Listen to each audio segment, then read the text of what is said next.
Hi friends, welcome to VS reviews YouTube channel. ముందుగా మన YouTube ఛానల్ని సబ్స్క్రైబ్ చేసుకోండి. ఇక సీరియల్లోకి వెళ్దాం. అరెస్ట్ అయిన రుద్రాని, రాహుల్ని చిత్తకబాదిన రాజ్. అసలిదంతా ఎలా జరగబోతోంది అనేది ఈ వీడియోలో తెలుసుకుందాం.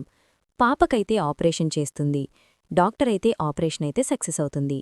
ఇంతలో ఇక రుద్రాని అయితే పాపకి ఆపరేషన్ చేసేశారు, మినిస్టర్ గారు పాప బ్రతికేసింది అని అంటూ ఉంటుంది. రుద్రాణి కాది విని మినిస్టర్ అయితే ఇక షాక్ అయిపోతూ ఉంటాడు. ఇప్పుడు ఖచ్చితంగా ఆ పాపని తీసుకువచ్చి వాళ్ల పాపని మీ దగ్గరనుంచి తీసుకువెళ్ళిపోతారు. ఇప్పుడు తులసిగారికి మీరు నిజం చెప్తే మిమ్మల్ని అసహించుకుంటారు. అందుకే ఇదంతా జరగకూడదని, నేను ఆపరేషన్ అయినా బ్రతక్కూడదని, ఆ బిడ్డని ఆ పాపని చంపమని నేను నా రౌడీల్ని పంపించాను అని అంటూ ఉంటుంది రుద్రాణి. అప్పుడే ఇక ఇదంతా కూడా తులసి అయితే వినేస్తుంది. ఇక తులసి వినేసి షాక్ అయిపోతూ ఉంటుంది. అంటే నా పాపని ఈ రుద్రాని చంపమని రౌడీల్ని పంపించిందా? నా పాపని నేను కాపాడుకోవాలి అని వెంటనే ఇక తులసి అయితే హాస్పిటల్కైతే బయల్దేరుతుంది, కావ్య పాపని తీసుకుని. ఆ తర్వాత ఇక మినిస్టర్ అయితే పాపమ్మని చంపమని రౌడీల్ని పంపిస్తావా అని రుద్రాని చంపపగలగొడతాడు. దాంతో ఇక రుద్రాని షాకైపోతూ, ఏంటి మినిస్టర్ గారు నన్ను కొడుతున్నారేంటి అని అంటూ ఉంటే, ఇప్పటివరకు కూడా ఆపరేషన్ చేసిన నా పాప బ్రతకదని డాక్టర్లు చెప్పడంతో మళ్లీ నా తులసి ఏమైపోతుందో, పాపమీద దిగులు పట్టుకుని తను నాకు దూరమైపోతుందని బాధతో నేను కావ్యబిడ్డని నువ్వు కిడ్నాప్ చేయమంటే చేశాను. ఇన్ని రోజులు కావ్య తన పాపకోసం ఎంతో ఆరాటపడింది. అయినా సరే ఏనాడూ కూడా నా కూతుర్ని తను బాధపెట్టలేదు. నా కూతుర్ని కన్నబిడ్డలాగా చూసుకుని ఈరోజు కుటుంబం మొత్తం హాస్పిటల్లో పరికప్పులు కాస్తూ నా బిడ్డ ఆపరేషన్ సక్సెస్ అవ్వాలని, నా బిడ్డ బ్రతకాలని కుటుంబం మొత్తం కూడా ఆ దేవుణ్ణి మొక్కుకుంటున్నారు. ఇప్పటిక్కూడా నేను కళ్ళు తెరుచుకోకపోతే నేను మనిషిని కాదు. ఇప్పుడు నేను ఆ రౌడీలని నువ్వే పంపించావని చెప్పినా రాజు నమ్మడం ఏం చెయ్యాలి అని ఆలోచిస్తూ ఉంటాడు మినిస్టర్ అయితే. మినిస్టర్ గారు మీరెక్కువగా ఆలోచిస్తున్నారు, అలాంటిది ఏమీ జరగడు, మీరేమీ అసలు వాళ్లమీద జాలి చూపించకండి అని అంటూ ఉంటే, అప్పుడే ఇక ఆ మాట విని, అవును జాలి చూపించకూడదు, ఇప్పుడు మాత్రం నీమీద నేను జాలి చూపించకూడదు, సెక్యూరిటీ ఈవిడ్నరెస్ట్ చేయండి, అరెస్టు చేయించండి అని అంటూ ఉంటాడు. అప్పుడే ఇక రుద్రాణి అయితే అరెస్టవుతుంది. తర్వాత ఇక తులసి అయితే హాస్పిటల్కి వెళ్తుంది. ఇంతలో రౌడీలు ఆపరేషన్ థియేటర్లోకి వెళ్లి పాపనైతే చంపాలని ప్రయత్నిస్తూ ఉంటారు. ఇక రాజైతే పాపని కాపాడ్డానికి రౌడీలతో ఫైట్ చేస్తూ ఉంటాడు. ఇక రౌడీలందరూ కూడా రాజుని కొడుతూ ఉంటారు. అలాగే రాజైతే రౌడీలని కూడా చితకబాత్తూ ఉండగా ఆ ఘర్షణలో ఒక రౌడీ అయితే రాజుని వెనకవైపునుంచి కత్తితో పొడవాలని కత్తిని తీసుకుని ఇక రాజువైపుకైతే వెళ్తూ ఉంటాడు. అప్పుడే ఇక తులసి అయితే అడ్డుపడుతుంది. ఇక తులసికి ఆ కత్తిపోటైతే కడుపులో గుచ్చుకుంటుంది. దాంతో ఒక్కసారి ఇక తులసిగారు అని రాజైతే గట్టిగా అరుస్తాడు. ఇంతలో బయట ఉన్న సుభాష్ అందరూ కూడా లోపలికి వచ్చేస్తాడు. సుభాష్, ప్రకాశం అందరూ కూడా లోపలికి వచ్చి రౌడీలను చితకబాత్తారు. ఇంతలో మినిస్టర్ అయితే పోలీసుల్ని పంపించి రౌడీలను అరెస్ట్ చేస్తాడు. అప్పుడే ఇక మినిస్టర్ అయితే రాజ్, కావేలీకి ఇక దండం పెట్టి అంటూ ఉంటాడు, నన్ను క్షమించండి, నేను ఆ రుద్రాణి మాటలు విని చాలా పెద్ద తప్పు చేశాను అని అంటూ ఉంటాడు మినిస్టర్ అయితే.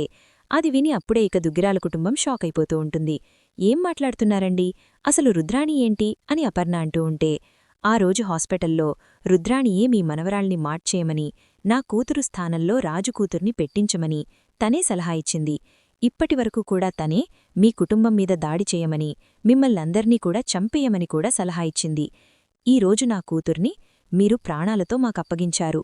నా భార్య కూడా ఈరోజు ప్రాణపరిస్థితిలో ఉంది, దానికి కారణం ఆ రుద్రాణియే అని అంటూ ఉంటాడు. ఈరోజు పాప బ్రతికిందని, పాప బ్రతకకూడదని రౌడీల్ని పంపించింది కూడా ఆ రుద్రాణియే అని అంటూ నిజాన్ని బయటపడతాడు. అది విని, అంటే రుద్రాణి బయటికి వెళ్ళినా సరే తన బుద్ధిమాత్రం మారలేదన్నమాట అని అంటూ ఉంటుంది అపర్ణ అయితే. ఇంతలో డాక్టరొచ్చి, మినిస్టర్ గారు మీ ఆవిడకి ఏమీ కాలేదు, తను చాలా హెల్దీగానే ఉన్నారు, మీరు కంగారుపడకండి అని అంటూ ఉంటే, ఈలోగా రేఖ, అన్నయ్య అమ్మని అరెస్ట్ చేయించారట అని అంటూ ఉంటుంది.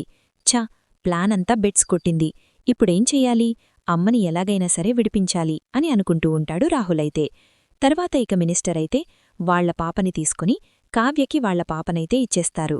అలా ఇచ్చేసిన తర్వాత తులసి అయితే, కావ్య నిజంగా నీకు చేతులెత్తి దండం పెట్టాలి అని అంటూ ఉంటే, మీరు చాలా మంచివాళ్లు, ఆ రుద్రాణి మాటలు విని మినిస్టర్ గారు కేవలం మీకోసం మీకేమన్నా జరిగితే ఆయన తట్టుకోలేకే ఇదంతా చేశారు, ఆయన్ని అర్థం చేసుకోండి, అపార్థం చేసుకోకండి, ఆయన మంచి మనిషే, కాని రుద్రాణిలాంటి చెడు మనిషి మాటలు విని ఆయన మీకోసం పాపకోసమే ఇదంతా చేశారు అని కావ్య అయితే నచ్చి చెప్తుంది.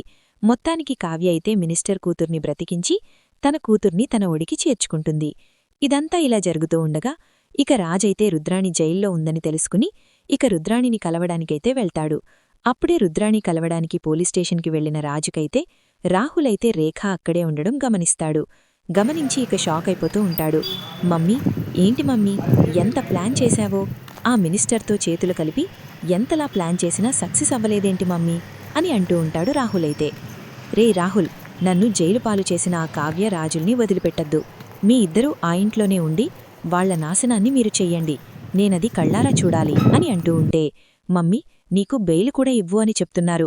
మినిస్టర్ నీకు బెయిల్ రాకుండా చేశాడు అని అంటూ ఉంటాడు రాహులైతే.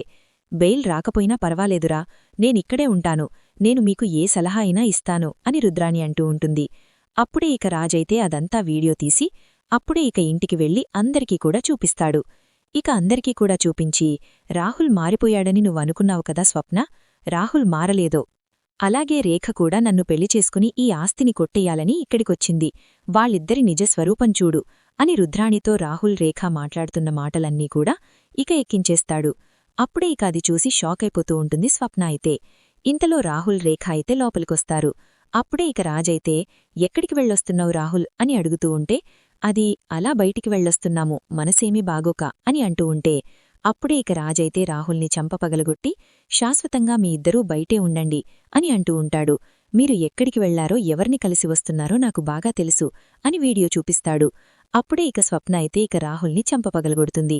రేఖను కూడా చంపపగలగొట్టి, మీ అమ్మ బుద్ధిలే మీకొచ్చాయి, మీ అమ్మ బాగుపడలేదు, మిమ్మల్ని కూడా బాగుపడనివ్వడం లేదు, నేనీ ఇంట్లోనే ఉంటాను, మీరే బయటికి పోండి, నీలాంటి మొగుడు నాకవసరం లేదు అని ఊహించని నిర్ణయం తీసుకుంటుంది స్వప్న.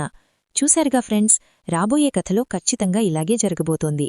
మరి ఇలాగే జరగాలని మీరైతే కోరుకుంటున్నారా? అయితే వీడియోని తప్పకుండా లైక్ చేసి ఛానల్ని సబ్స్క్రైబ్ చేసుకుని పక్కనే ఉన్న గంట సింబల్పై ఆల్ అని క్లిక్ చేయండి. అప్పుడే మేం పెట్టే ప్రతి వీడియో మీరు మిస్ కాకుండా చూసేవచ్చు.